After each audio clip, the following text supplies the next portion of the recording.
Main సెక్షన్కి సంబంధించి paper 6 section 3కి సంబంధించి మన లాస్ట్ క్వశ్చన్ చూద్దాం. 5th question, reflect on the impact of Andhra Pradesh state reorganisation act 2014. What were the immediate effects on the governance and development in the newly formed Telangana? Andhra Pradesh రాష్ట్ర పునర్వ్యవస్థీకరణ చట్టం 2014 యొక్క ప్రభావాన్ని ప్రతిబింబించండి. కొత్తగా ఏర్పడిన తెలంగాణలో పాలన అభివృద్ధిపై తక్షణ ప్రభావాలు ఏమిటి అని ఇచ్చారు. ఇక్కడ క్లియర్ కట్గా మన ఫస్ట్ ఇంపాక్ట్ ప్రభావాలు ఏంటి అనేది ఒక ఫస్ట్ కీవర్డ్. అదేవిధంగా మనకి నెక్స్ట్ ఇమీడియట్ ఎఫెక్ట్స్ కూడా మనకి ఇంపార్టెంటే. Next development in the newly formed Telangana, right? So governance అంటే నెక్స్ట్ 2 పార్ట్స్గా మనం చెప్పచ్చు. Immediate effects second part, right? So very very important. Introduction సంబంధించి మనం మాట్లాడుకుంటే క్లియర్ కట్గా ఏదైతే మనకి యాక్ట్ ఏదైతే ఉందో ఏపీ స్టేట్ రీఆర్గనైజేషన్ యాక్ట్కి సంబంధించి క్లియర్ కట్గా స్టార్ట్ చేస్తాం. అంటే ఎందుకు క్రియేట్ చేశారు? స్టేట్ ఆఫ్ తెలంగాణకి సంబంధించి జూన్ 2, 2014 దీన్ని 29th స్టేట్గా దీన్ని మనం ఫార్మేషన్ అయ్యింది అనే చిన్న టైం లైన్కి సంబంధించి కనెక్ట్ చేస్తూ స్టార్ట్ చేస్తాం. ఈ హిస్టారికల్ బైఫర్కేషన్ ఏదైతే ఉందో లాంగ్ అండ్ ఇంటెన్స్ మూమెంట్గా సపరేట్ స్టేట్గా ముందుకు తీసుకెళ్లారు. ఈ improved governance and regional development focus చేస్తూ అనేది లింక్ చేస్తాం. నెక్స్ట్ బ్యాక్గ్రౌండ్ పార్ట్లో ఆంధ్రప్రదేశ్ స్టేట్ రీఆర్గనైజేషన్ యాక్ట్ ఏదైతే ఉందో ఈ కొంత అసెట్స్ కావచ్చు, అదేవిధంగా మనకున్న లయబిలిటీస్ కావచ్చు, అదేవిధంగా ఇన్స్టిట్యూషన్స్ కావచ్చు, వీటిని డివైడ్ చేసే డిస్ట్రిబ్యూషన్ ఆర్ డివిజన్కి సంబంధించి ఆంధ్రప్రదేశ్ అండ్ తెలంగాణ మధ్యలో ఈ మేజర్గా ఈ పర్టికులర్ ఫ్రేమ్వర్క్ని క్రియేట్ చేశారనేది మనం చెప్తాం ముఖ్యంగా ఈ బ్యాక్గ్రౌండ్లో. అదేవిధంగా హైదరాబాద్ అనేది joint capital for both states for 10 years సంబంధించి కూడా ఇది ఇక్కడ డిక్లేర్ చేసింది, రైట్? అడ్మినిస్ట్రేటివ్ మెషినరీ అనేది ఇక్కడ కాంప్లెక్స్ ఇష్యూ అయినప్పటికీ కంటిన్యూస్ ప్రాసెస్గా తీసుకొచ్చారు అనేది కూడా ఇక్కడ మనం మాట్లాడచ్చు. అయితే ఇమీడియట్ ఎఫెక్ట్స్ సంబంధించి ఇంపాక్ట్కి సంబంధించి మనం మాట్లాడుకుంటే ఎఫెక్ట్ ఏదైతే ఉందో దాని గురించి కంపల్సరీ మాట్లాడుకుంటాం.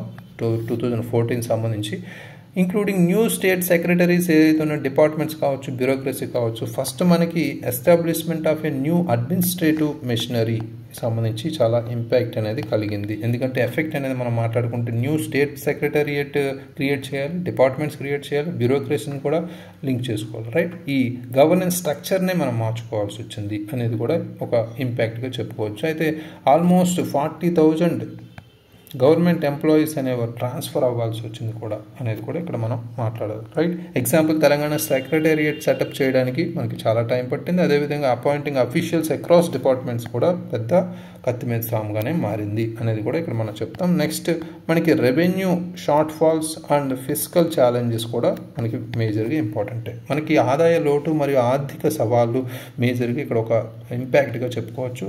సో అంటే కొత్త స్టేట్ ఏర్పడిన తర్వాత ఈ షేర్ ఏదైతే ఉందో రెవెన్యూ సంబంధించి అన్డివైడెడ్ ఆంధ్రప్రదేశ్ నుంచి మనకి షేర్ కావచ్చు చాలా తక్కువ రావడం, అదేవిధంగా ఇన్కమ్ ఫ్రమ్ ట్యాక్సెస్ సంబంధించి సెంట్రల్ ఫండ్స్ నుంచి పర్టికులర్గా రెవెన్యూ డెఫిసిట్కి కొనసాగుతూ వచ్చిందనేది కూడా ఇక్కడ మనం ఇంపాక్ట్గా చెప్పుకోవచ్చు. అయితే రెవెన్యూ సంబంధించి మనకి ఇన్ఫ్రాస్ట్రక్చర్ జనరేటింగ్ మీద మాట్లాడుకుంటే మేజర్ పోర్ట్స్ అండ్ ఇండస్ట్రీస్ సంబంధించి Andhra Pradesh residue state of Andhra Pradesh తోనే ఉన్నాయి కాబట్టి అదొక మేజర్ కన్సర్న్ ఇక్కడ. సో కన్స్ట్రైన్డ్ ఇమీడియట్ ఇన్వెస్ట్మెంట్స్ అనేది అంటే మనకి ఇన్ఫ్రాస్ట్రక్చర్ కావచ్చు, సోషల్ వెల్ఫేర్ స్కీమ్స్ సంబంధించి చాలా తక్కువ నిధులు ఉండడం కూడా మనకి ఇక్కడ మేజర్. అంటే తెలంగాణ ఫస్ట్ బడ్జెట్ చూసుకుంటే 2014 నుంచి 15 మాట్లాడుకుంటే ఆల్మోస్ట్ డెఫిసిట్ అనేది 7,500 కోట్ల రూపాయలు మనకి ఇక్కడ మాట్లాడుకోవచ్చు డెఫిసిట్లో ఉంది ఈ ఫస్ట్ బడ్జెట్లోనే అనేది. అంటే ఇక్కడ ఇంప్రూవ్మెంట్ అనేది ట్యాక్స్ కలెక్షన్స్ మీద గవర్నమెంట్ అనేది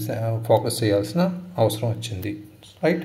నెక్స్ట్ హైదరాబాద్ జాయింట్ క్యాపిటల్ సంబంధించి ఇక్కడ మాట్లాడుకుంటే ఆంధ్రప్రదేశ్ అండ్ తెలంగాణకు సంబంధించి 10 yearsగా ఈ డిక్లేర్ చేశారు హైదరాబాద్ కామన్ క్యాపిటల్గా. అయితే ఇక్కడ తెలంగాణ కొన్ని అన్సర్టెనిటీస్ అనేవి ఫేస్ చేసింది అనేది కూడా చెప్పుకోవచ్చు. అంటే డెవలప్మెంట్ కావచ్చు, గవర్నెన్స్ సంబంధించి special Hyderabad post bifurcation, right? అది కూడా ఇంపార్టెంట్. ఇక్కడ ఇంపాక్ట్ అనేది అడ్మినిస్ట్రేటివ్ కాంప్లెక్సిటీస్ ఏవైతే ఉన్నాయో పాలనాపరమైన ఇబ్బందులకు సంబంధించి మాట్లాడుకోవచ్చు. డ్యూయల్ గవర్నమెంట్స్ మనం ఉన్నాయి కాబట్టి 10 years, రైట్? సో ఇక్కడ example under KCR government major steps తీసుకుని హైదరాబాద్ ఇన్ఫ్రాస్ట్రక్చర్ అండ్ గ్లోబల్ ఇన్వెస్ట్మెంట్స్ని అట్రాక్ట్ చేసింది అనేది కూడా మనం ఇక్కడ మాట్లాడవచ్చు, right? So next agriculture and irrigation development గురించి కూడా మనం మాట్లాడుకుంటే అండ్ ఇరిగేషన్ మేజర్గా ఇక్కడ మాట్లాడుకుంటే ఇమీడియట్ టాస్క్ అనేది ఇరిగేషన్ ఇన్ఫ్రాస్ట్రక్చర్ అండ్ ఫార్మింగ్ సంబంధించి డ్రౌట్ పవర్ ఏరియాస్ మీద ఫోకస్ అనేది జరిగింది. అయితే ఇరిగేషన్ ప్రాజెక్ట్ ప్రయారిటైజ్ కూడా చేశారు. అందులో మనకి మిషన్ కాకతీయ అనేది కూడా స్టార్ట్ చేశారు, రైట్. సో ఇలాంటి ప్రోగ్రామ్స్ లాంచ్ చేయడం, సో లేక్స్ అండ్ ట్యాంక్స్ని రీస్టోర్ చేయడం అనేది జరిగింది. అదేవిధంగా మిషన్ కాకతీయ అనేది 2014లో చేసి ఆల్మోస్ట్ 46,000 ట్యాంక్స్ని మనకి రీస్టోర్ చేసే విధంగా స్టార్ట్ చేశారు, రైట్. సో ఇది మేజర్గా ఎగ్జాంపుల్స్ ఇలాంటివి కంపల్సరీ కనెక్ట్ చేసుకోవాలి. అదేవిధంగా మనకి లా అండ్ ఆర్డర్ ఛాలెంజెస్ కూడా ఉన్నాయి. సో మేజర్గా లా అండ్ ఆర్డర్ ఛాలెంజెస్ అనేవి పెరిగే బైఫర్కేషన్ తర్వాత.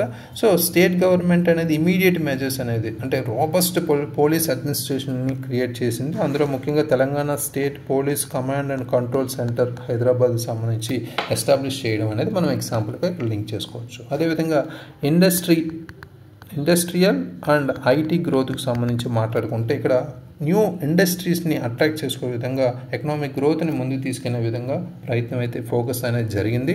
ముఖ్యంగా ఐటీ, ఫార్మా, మ్యానుఫ్యాక్చరింగ్ సెక్టార్ సంబంధించి మాట్లాడుకుంటే ఇక్కడ Telangana state industrial project approval అనేది మనం ఇక్కడ టిఎస్ ఐపాస్ గురించి చెప్పుకోవచ్చు. Industrial project approval and self certification సిస్టమ్కి సంబంధించి వెరీ వెరీ ఇంపార్టెంట్. సో ఇది ఇంట్రడ్యూస్ చేశారు బిజినెస్ అప్రూవల్స్ కోసం, రైట్. అదేవిధంగా 2014 తెలంగాణ ఫామ్ అయిన తర్వాత మల్టీనేషనల్ కంపెనీస్ ఏవైతే ఉన్నాయో అమెజాన్ లాంటివి సెటప్ చేయడం ఆఫీసెస్ హైదరాబాద్లో అనేది కూడా మనం చూసాం. దీనివల్ల జాబ్ క్రియేషన్, ఎకనామిక్ గ్రోత్ కూడా జరిగిందని చెప్తాం. అదేవిధంగా మేజర్గా important point education and health. So ఇక్కడ ఈ రెండింటి మీద మనం మాట్లాడుకుంటే తెలంగాణ గవర్నమెంట్కి సంబంధించి ఇన్ఫ్రాస్ట్రక్చర్ అనేది ఎడ్యుకేషన్ అండ్ హెల్త్ కేర్కి సంబంధించి ముందుకు తీసుకెళ్లే బాధ్యత అనేది ఇక్కడ మీద పడింది. దానికి సంబంధించిన ప్రోగ్రామ్స్ కూడా మనం ఇక్కడ లింక్ చేయొచ్చు, కేసీఆర్ కిట్ లాంటివి, రైట్.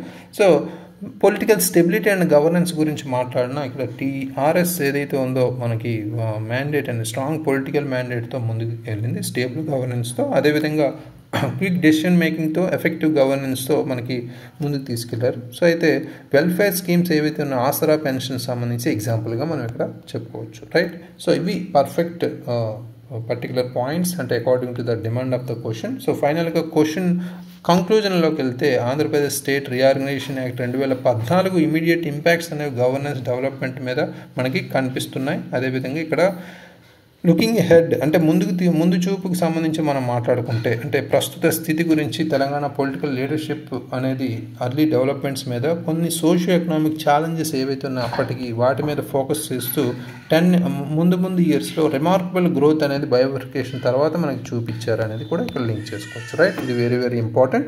సో ఈ రోజు రాసిన ఆన్సర్ సంబంధించి హస్నుద్దీన్ రాశారు. ఇక్కడ ముఖ్యంగా ఆంధ్రప్రదేశ్ రాష్ట్ర పునర్వ్యవస్థీకరణ 2014 రెండు రాష్ట్రాలకు ఏర్పాటు దిశగా నూతన పాలన విధానాలకు సంబంధించి దిశ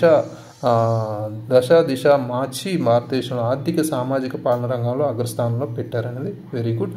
సో ఇక్కడ ప్రభావాల గురించి మాట్లాడుకుంటే తెలంగాణ రాష్ట్ర అవతరణకు సంబంధించి మాట్లాడారు. అదేవిధంగా 2 జూన్ 2014 నుంచి మాట్లాడుకుంటే 20 ఫిబ్రవరి 2014 రాజ్యసభ ఆమోదం, 18 ఫిబ్రవరి 2014 లోక్సభ ఆమోదం గురించి కూడా లింక్ చేసుకున్నారు. Very good flow chart.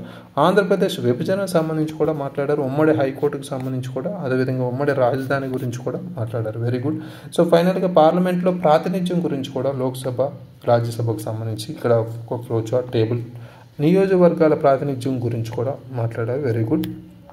ఆదాయ వ్యయాలకు సంబంధించి పంపిణీ గురించి, ఎందుకంటే మేజర్ ఫోకస్ ఈ పంపిణీ విషయంలో ఫోకస్ చేశారు. అసెట్స్, లయబిలిటీస్ సంబంధించి పాలనా ప్రభావాలు వస్తాయి. వ్యవసాయం సంబంధించి తెలంగాణలో 1956 నుంచి 2014 వరకు వ్యవసాయ తీవ్ర సంక్షోభంలో ఉంది. తర్వాత ఇక్కడ 15% వృద్ధి సాధించింది. పరిశ్రమలకు సంబంధించి కూడా 18.5% వృద్ధి అనేది కనిపించింది. సేవారంగం సంబంధించి కూడా 65.7 వృద్ధి కూడా నిలిచిందని చెప్పారు. తెలంగాణ ఏర్పాటు తర్వాత పాలనా సంస్కరణ, నిరంతర విద్యుత్ సరఫరా, సంక్షేమ పథకాలు, తలసరి ఆదాయం అనేది కూడా కల్పించిందనే ఫ్లో చార్ట్ లింక్ చేసుకున్నారు. Very good. ఆంధ్రప్రదేశ్ రాష్ట్ర పునర్వ్యవస్థీకరణ 2014 చట్టం ద్వారా ఏర్పడిన రాష్ట్రం అనేక రంగాల్లో సవాళ్ళను ఎదుర్కొంటూ సమస్యలను పరిష్కరించే దిశగా బంగారు తెలంగాణగా ముందుకు వెళుతుంది అనేది కూడా లింక్ చేసుకున్నాం. హోలిస్టికల్గా ఇక్కడ మనం ఆన్సర్ చూస్తే అన్ని ఇంపార్టెంట్ ఫ్యాక్ట్స్ అండ్ ఇన్ఫర్మేషన్తో లింక్ చేసుకున్నారు. ఈ విధంగా ఆన్సర్ని మనం ఇంపార్టెంట్ ఇన్ఫర్మేషన్తో పాటు కొన్ని ఫ్లో చార్ట్స్తో లింక్ చేసుకున్నాం. మీకు అనుగుణంగా టైం కన్వీనియంట్తో ఇవి చేసుకోండి, టైం ఎక్సెస్ తీసుకుంటే వద్దు, రైట్. సో ఓవరాల్గా ఈ ఆన్సర్కి మనం 6.5 out of 10 మార్క్స్ అయితే ఇవ్వచ్చు. Very good organisation answer, so good approach, right. So ఇవి మనకి ఈరోజు పర్టికులర్గా తీసుకున్న క్వశ్చన్స్ అండ్ ఆన్సర్స్. అయితే టుమారో సంబంధించి మెయిన్స్ సెక్షన్ 83 అంటే ఆల్మోస్ట్ ఒక్క పేపర్ మనం కంప్లీట్ చేసాం. ఇన్ బిట్వీన్ మనం ఎస్ఎస్ డీల్ చేద్దామని అనుకున్నాం కాబట్టి డే 83కి సంబంధించి question for 1st October 2024 paper 1 general SA section 1 అనేది డీల్ చేద్దాం. Contemporary social issues and social problems, issues of economic growth and justice, సమకాలీన సామాజిక సమస్యలు మరియు సామాజిక సమస్యలు, ఆర్థిక వృద్ధి మరియు న్యాయం యొక్క సమస్యలు. మోస్ట్ ఎక్స్పెక్టెడ్ క్వశ్చన్ మనకి ఇక్కడ 10 అయితే చూపిస్తాను. ఈ 10లో మీకు టుమారో ఒక 2 మాత్రమే మనకి ఎగ్జామ్ అయితే ఉంటుంది, right. So the role of social media in shaping the public opinion and social movements, social media పాత్ర గురించి ఫస్ట్ ఇంపార్టెంట్, అది మన సెక్షన్ 1 నుంచి. జెండర్ ఈక్వాలిటీ ఇన్ ఇండియా, లింగ సమానత్వం, క్యాస్ట్ బేస్డ్ డిస్క్రిమినేషన్, కుల ఆధారిత వివక్ష, అర్బనైజేషన్, పట్టణీకరణ చాలా important, poverty and inequality in India, పేదరికం మరియు అసమానతలు, అదేవిధంగా మెంటల్ హెల్త్ ఇష్యూస్ మీద కూడా చాలా ఇంపార్టెంట్, రీసెంట్గా ఎక్కువ మనం న్యూస్ చూసాం. క్రైమ్ అగైనెస్ట్ విమెన్ ఆల్రెడీ మనం కవర్ చేసాం. సో సోషల్ జస్టిస్ అనేది కూడా చాలా ఇంపార్టెంట్. మైగ్రెంట్ వర్కర్స్కి సంబంధించి కూడా మనకి పోస్ట్ పాండమిక్ ఇండియాలో ఛాలెంజెస్ సంబంధించి కూడా అడిగే ఛాన్స్ ఉంది. Economic growth with environmental sustainability, పర్యావరణ సుస్థిరతతో ఆర్థిక వృద్ధిని సమతుల్యం చేయడం అనేది కూడా ఇప్పుడు మేజర్ హాట్ టాపిక్ కాబట్టి కంపల్సరీ ఇది కూడా ఇంపార్టెంట్, రైట్. సో ఈ టాపిక్స్ అన్ని ఆన్సర్స్ ఫోకస్ చేయండి, రివైజ్ చేసుకోండి. ఇందులో ఒక 2 క్వశ్చన్స్ అయితే మీకు ఎగ్జామ్ అయితే ఉంటుంది. Thank you very much, all the very best.